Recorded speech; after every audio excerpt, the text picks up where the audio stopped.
Salutare și bine v-am găsit pe canalul FV Blog. De ceva timp am ars din greșeală un potențiometru multitură, așa că am decis ca să arăt interiorul unuia și modul lui de funcționare. Pe acesta multitură l-am ars pentru că am încurcat unde se află cursorul. La unul clasic e în centru, dar la acesta multitură cursorul este în margine. De fapt avem și o schemă, dar chiar și cu aceasta din neatenție tot am încurcat.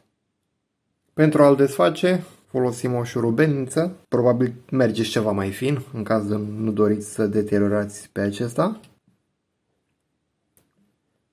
Nu, în zona asta, că vreau să desfac partea aceasta. Eu l-am mai desfăcut.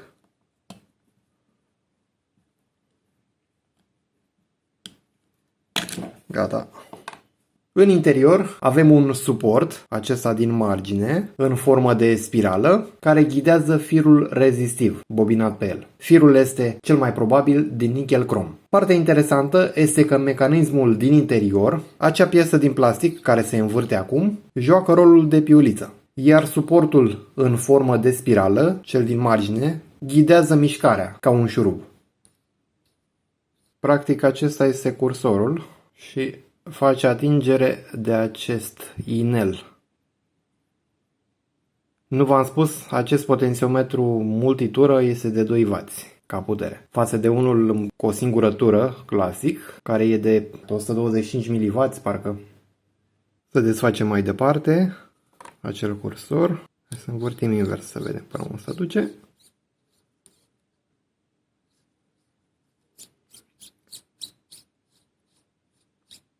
Iar acum se poate desface ușor. Atenție, dacă scoateți capacul unuia funcțional, să nu desfaceți până la capăt pentru că se introduce destul de greu. Sau o faceți pe propriul risc. Da, cred că trebuia să scot prima dată chestia aia, dar n-are nimic. Merge și așa. Deci arcul acesta face atingere pe spirala respectivă. Iar partea asta... Hai să desfacem mai departe, ca să vă dați seama cum trebuie.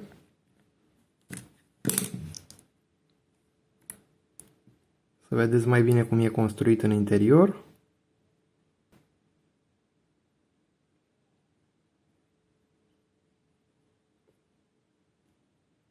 Acesta este cursorul.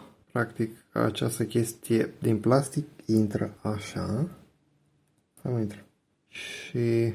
face atingere de arcul acela metalic.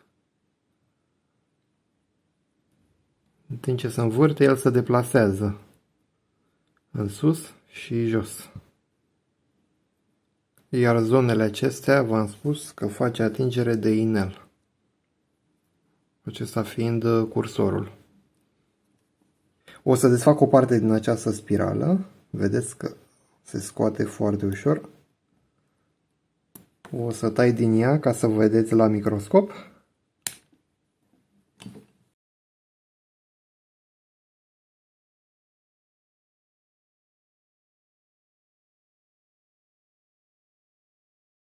Iar acum o să facem și o scurtă comparație cu trimmerul de față 3296. Acesta e de 2 kg. Să vedem cum arată în interior.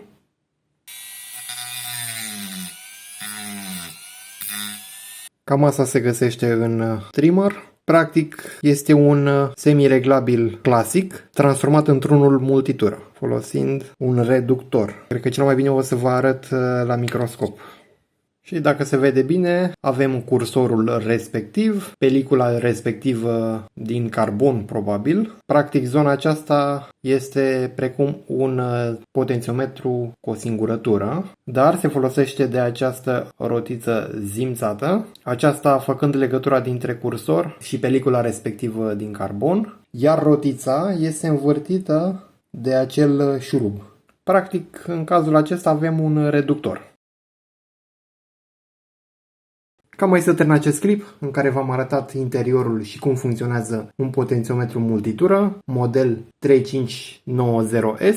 Iar ca o comparație v-am arătat și interiorul unui trimmer, acesta practic fiind o combinație dintre un potențiometru cu o singură tură și un potențiometru multitură. Dacă vă place genul acesta de conținut, nu uitați vă rog de butonul like, să vă abonați dacă nu ați făcut-o deja și vă aștept pe data viitoare. Toate cele bune, la revedere!